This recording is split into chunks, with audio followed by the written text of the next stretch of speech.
In the heart of a small Nigerian town called Orogwe stood St. Teresa's Primary School. Every morning, the sound of children laughing and playing filled the air as they lined up outside their classrooms.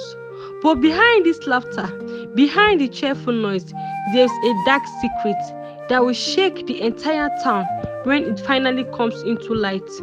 This is the story of Mama Nnenna, the school food vendor. She had been feeding the children for years, but no one knew what she was really putting into their food. Mama Nnenna had been the school food vendor for over 15 years. Every morning by 6 a.m., she would set up her small wooden store right outside the school gate. The aroma of jollof rice, the aroma of moi moi, and fried plantain spread through the air, which draws in the hungry students to patronize her. She was a plump woman in her late 50s, always wearing a big smile.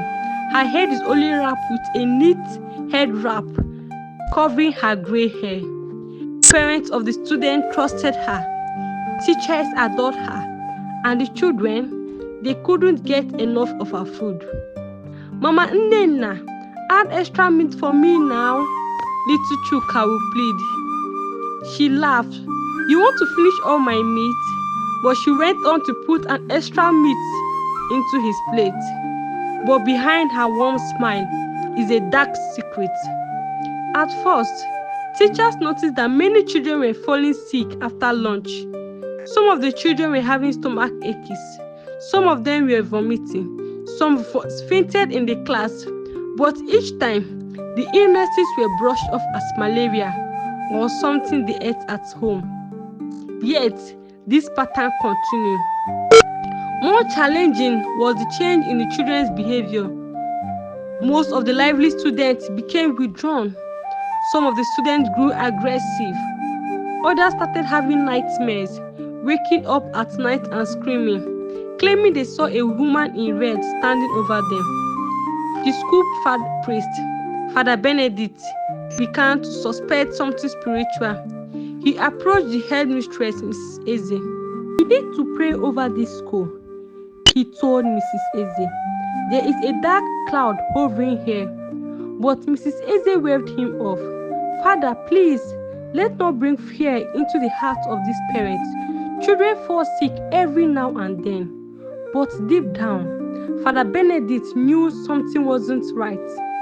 Miss Ada, a young teacher, had been observing Mama Nnenna closely. "Something about that woman doesn't sit close to me," she confided in her colleague, Mr. Okeke. Miss Mama Nnenna, that woman is harmless. She's been here longer than anyone," Mr. Okeke replied. But Ada wasn't convinced. One evening, long after the students had gone home, Ada decided to stay behind. She watched from her classroom window as Mama Nnenna packed up her spell. Then she saw it. Instead of heading home, Mama Nnenna wheeled her food cart toward the back of the school compound, disappearing into the bush path that led to the abandoned shrine of Amadioha. Ada's heart pounded. "Why would she be going there?" she whispered. Unable to resist, Ada followed quietly, staying hidden among the trees. The moonlight barely lighted the path, but she could see Mama Nnenna stopping before the shrine. She laid down a calabash, pulled out a small knife, and to Ada's horror, began chanting incantations. Then Mama Nnenna pulled out a small cloth from her wrapper, stained deep red. Ada gasped as she realized that it was menstrual cloth. The cloth was filled with people's menstrual flow. She chanted, "Spirits of the ancestors," Mama Nnenna called out, "accept this blood and bless the children who eat from my hands. May they always return to me. May they never resist my food. May their souls be tied to me forever." Ada staggered backward. Her mouth was covered in shock. She had seen enough, and she ran. The next morning, Ada went straight to Father Benedict. Father, I know this will sound unbelievable, but Mama Nnenna is using blood rituals on the food she serves to the children. Father Benedict's face darkened. What do you see? She told him everything. Father Benedict nodded. This explained the nightmares, the sickness, the aggression. We must stop her before more harm is done. Together, they went to the headmistress, but Miss Eze was skeptical. You want me to accuse a woman who has served this school faithfully for 15 years? Do you want to cause a riot? Do you have proof? She asked the father and Mrs. Ada. Ada hesitated. That night, we will get the proof, Father Benedict declared. That night, Father Benedict, Ada, and two trusted elders from the church followed Mama Nnenna as she took the same path to the shrine. As they hid behind the trees, they watched her perform the ritual again, this time mixing the cloth in a pot of boiling stew over an open fire. Father Benedict stepped forward, raising his cross. In the name of Jesus Christ, stop this abomination.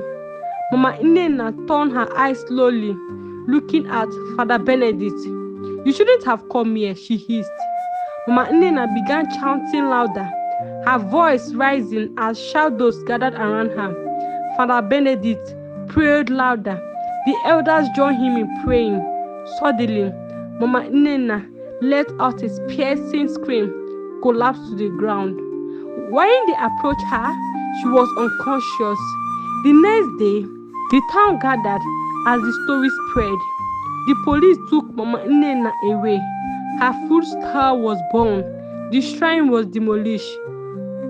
But even as she was led away in handcuffs, Mama Nnenna smiled and she said, "They will always hunger for my food."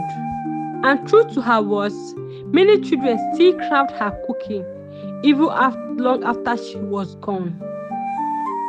We have come to the end of this story. If you enjoyed this story, please comment, like, and share, and do well to subscribe. Thank you.